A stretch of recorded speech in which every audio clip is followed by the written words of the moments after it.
Meet Valerie. Her impound number is 4703948. And Valerie is a 3-year-old Siberian Husky who was found in Linwood on May 2nd and brought here to the Downey shelter. She's got the classic one blue eye, one brown eye. She's a high-energy girl who has not had much in the way of socialization. She weighs approximately 40 pounds.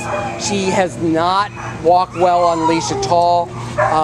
She's a little bit of a wild child, but a beautiful wild child nonetheless. And we think that with the right situation, she's going to be a fantastic pet for an experienced adult family living in a private home.